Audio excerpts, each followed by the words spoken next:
Sai Ram children, कैसे हो? तो आज हम हिंदी की क्लास में एक कहानी बनाने वाले हैं। तो उस कहानी का टॉपिक है आम की कहानी। तो आज हम चित्रों के द्वारा उस कहानी को बनाएंगे। तो जब हम चित्रों के द्वारा उस कहानी को बनाते हैं, तो हम इसे चित्रकथा कहते हैं। ठीक है चिल्ड्रन? तो पहले तो मैं आपसे ये पूछना चाहूंगी कि हम पेड़ पर क्या-क्या देखते हैं? जैसे आप लोग देखते हैं कि बर्ड्स हैं, जो पक्षी हैं, वो घोंसला बनाते हैं उसके ऊपर, मधुमक्खियाँ हैं, वो अपना छत्ता बना लेती हैं, ठंडी-ठंडी हवा लेने के लिए, छाया लेने के लिए जो लोग वहाँ से गुज़रते हैं, वो लोग भी उस पेड़ के नीचे बैठ जाते हैं। गिलहरियाँ भी पेड़ के ऊपर चढ़ती हैं, है ना? तो ऐसे हम बहुत सारी चीज़ें देखते हैं। नेस्ट में पक्षी जो हैं अपने अंडे भी रख देते हैं और उसके अंदर उनके बच्चे होते हैं। तो आप लोग ये सब चीज़ें आज के चित्रों में देखोगे और हम उन चित्रों को देखकर एक कथा तैयार करेंगे, जिसको हम स्टोरी बोलते हैं, कहानी बोलते हैं। ठीक है चिल्ड्रन? तो आज हम चलते हैं अपनी कहानी बनाने के लिए। ठीक है? ओके?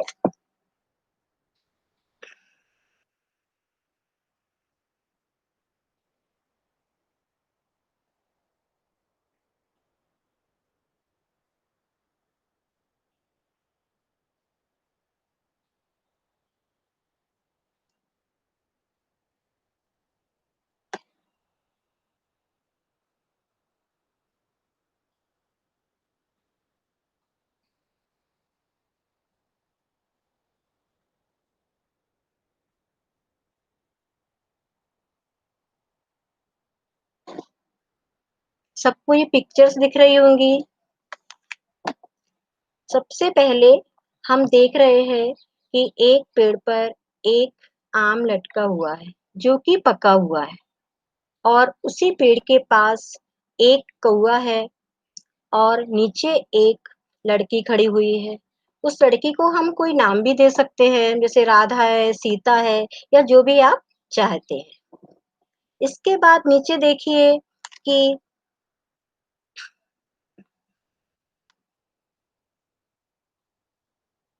कि वो जो लड़की है, हम उसका नाम राधा रखते हैं, ठीक है? वो लड़की है, वो बड़े प्यार से उस आम को देखे जा रही है और सोच रही है कि काश मुझे यह आम मिल जाए और उसके मुँह में पानी आने लगता है। इसके पास इस पिक्चर में हम देख रहे हैं कि एक लड़का भी है, जो उस लड़की का भाई है। तो उसको भी उस आम को देखने में बहुत बड़ा मज़ा आ रहा है और उसके हाथ में एक गुलेल है, जिससे हम निशाना लगाते हैं। तो जो उसकी बहन है राधा, तो हम ऐसा करते हैं कि इस लड़के को भी एक नाम दे देते हैं, जो भी आपका मन करता है। जैसे हमने उसका नाम दे दिया दीपक। तो जो लड़की है राधा, वो दीपक से बोलती है कि तुम इस गुलेल से निशाना लगाकर मुझे ये आम तोड़कर दे सकते हो। और कौवा भी बड़े प्यार से उस आम को देख रहा है कि काश मुझे भी यह आम मिल जाए खाने के लिए, क्योंकि आम सभी को पसंद होते हैं। तो अब हम आगे वाली पिक्चर में देखते हैं कि क्या हो रहा है। अच्छा, अब हम यहाँ देख रहे हैं, ये एरो आपको दिख रहा होगा कि जो दीपक है, वो उस आम पर निशाना लगाने की कोशिश कर रहा है कि ये आम नीचे गिर जाए और राधा को मिल जाए।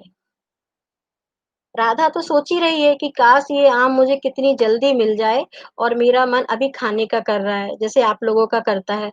और वो कौवा जो बैठा हुआ है पेड़ की डाल पर, उसका भी बहुत मन कर रहा है। अब जैसे ही उसने दीपक ने उस आम पर निशाना लगाने की कोशिश की, वो आम टूटकर गिरने ही वाला है और राधा बहुत खुश हो रही है कि अब तो ये आम मुझे पक्का मिल ही जाएगा दीपक की वजह से।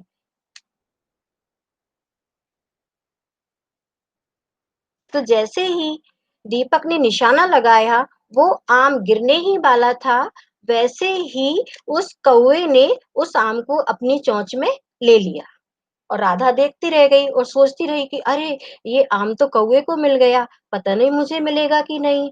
जैसे ही वो कौआ उस आम को लेके उड़ने वाला था, उतने में ही क्या हुआ पता है बच्चों? कि उस पेड़ के ऊपर मधुमक्खियों ने एक छत्ता बना रखा था। जैसे ही कौवा तेज उड़ने वाला था, वह पता है किससे टकराया? मधुमक्खियों के छत्ते से टकरा गया और वो एकदम से डर गया कि ये क्या है? तो उसकी चोंच से वो आम नीचे आके गिर गया। अब नीचे आके गिरा तो पता है वो किसमें गिरा? ज़मीन पर नहीं गिरा, उस पेड़ पर एक नेस्ट बनाया हुआ था पक्षियों ने। कौवे ने ही अपना नेस्ट बनाया हुआ था और उसके अंदर पता है क्या रखा हुआ था? कौवे के अंडे। उसके अंदर पता है क्या रखा हुआ था? कौवे के अंडे। अब हम देखते हैं आगे कि स्टोरी में क्या होता है। अभी हमारा आम कहाँ आ गया है? उस नेस्ट के अंदर। अब नेस्ट के अंदर जब वो आम आ गया, तो पता है बच्चों क्या हुआ? उस पेड़ के ऊपर 3-4 गिलहरियाँ भी घूम रही थीं। यहाँ पर हमको 2 गिलहरियाँ दिख रही हैं। तो उस गिलहरी ने अब वो आम को उठा लिया।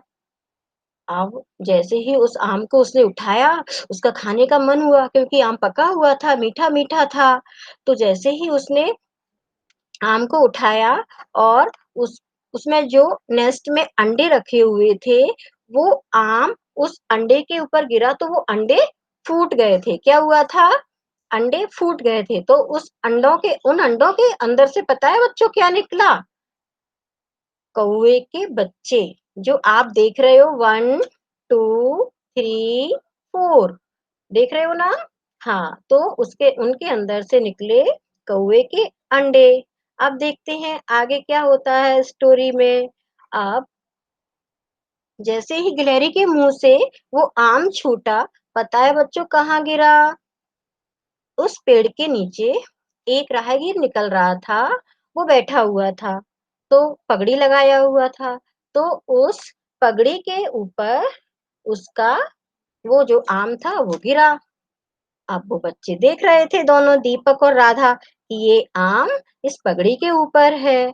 तो जो राधा थी बहुत ध्यान से देख रही थी और वो आम को तो बहुत इच्छुक थी पाने की कि मुझे कितनी जल्दी से यह आम मिले और कितना मीठा होगा और मैं कितनी जल्दी खाऊं इसको। तो जैसे ही उसने देखा पगड़ी पर आम है, तो राधा ने उस आम को उठा लिया। आम को उठा लिया, तो वो बहुत खुश हो गई, बहुत देर तक उसको देखती रही और जो ऊपर पेड़ के ऊपर जो नेस्ट बना हुआ है, उसके उसमें जो कौवे के बच्चे हैं, वो भी उस आम को देख रहे हैं। देखो आप ध्यान से, ये देख रहे हैं उसको, जैसे राधा देख रही है ना उसको खुश होकर, आँखों को देखो कैसे प्यार से खोलकर कि ये आम कितना अच्छा है, कितना मीठा होगा, जल्दी से मैं इसको खा लूँ। तो बहुत खुश हो रही है, वैसे ही वो कौवे भी उसको देख रहे हैं कि काश हमें भी ये आम मिल जाता। लेकिन उस राधा की इच्छा बहुत थी कि ये आम मुझे ही मिलना चाहिए और मैं ही इस आम को खाऊँगी। तो राधा को जब ये आम मिल गया, तो बहुत खुश हो गई और साथ में पता है कौन खुश हुआ? वो हम नीचे देखते हैं इसके, ये देखो दीपक खड़ा हुआ है और वो अपनी गुलैल को देखकर खुश हो रहा है। पता है बच्चों क्यों? क्योंकि उसको ये लगा कि मैं और मेरी गुलैल कम से कम किसी के काम तो आए, क्योंकि राधा की बहुत इच्छा थी कि मुझे आम मिल जाए और दीपक भी ये चाहता था कि मेरी गुलैल किसी के काम आए या मैं कभी किसी के काम आऊँ। तो दीपक भी राधा के काम आया, उसकी गुलैल उसके काम आई, तो दीपक भी बहुत खुश हुआ। क्योंकि जब हम किसी की इच्छा पूरी कर देते हैं, किसी का काम कर देते हैं, तो हमको बहुत खुशी मिलती है। तो इस प्रकार यह हमारी कहानी है। तो आप मेरे हिसाब से आप सभी को बहुत अच्छे से समझ में आ गई होगी और आप लोग इस इन चित्रों को देखकर अपनी तरफ से कुछ भी सोचकर, दिमाग लगाकर अलग-अलग तरह की स्टोरीज़ भी तैयार कर सकते हैं, जिससे हमारा थिंकिंग पावर बढ़ता है, सोच बढ़ती है।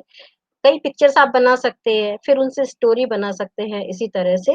तो आज की स्टोरी हमारी यही थी, जो हमारी खुशी पर ख़त्म होती है। राधा खुश हो गई, दीपक खुश हो गया, आजकल आम का सीज़न चल रहा है, आप भी खूब आम खा रहे होंगे, है ना बच्चों? ठीक है, तो आज हम अपनी स्टोरी को यहीं पर ख़त्म करते हैं और मैं आपको कुछ बताती हूँ।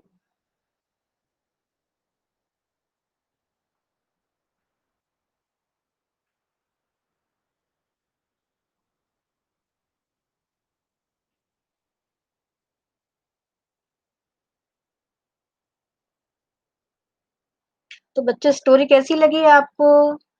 मेरे हिसाब से बहुत अच्छी लगी होगी क्योंकि आम की स्टोरी थी और चित्र भी बहुत सुंदर-सुंदर थे। जैसे बच्चों को पक्षी पसंद होते हैं, पेड़-पौधे पसंद होते हैं, है ना? आम पसंद होता है, गिलहरियाँ पसंद होती है, वो उनको देख-देख कर ही खुश होते हैं। तो इस तरह से आपको आज स्टोरी में बहुत मज़ा आया होगा क्योंकि पिक्चर को देखकर स्टोरी बनाने में बच्चों को बहुत मज़ा आता है। तो आप भी कोई भी ऐसी एक्टिविटी कर सकते हैं और बना सकते हैं। तो ठीक है चिल्ड्रन, आज हम अपनी क्लास यहीं पर खत्म करते हैं। ठीक है? Okay. Thank you. Sai Ram.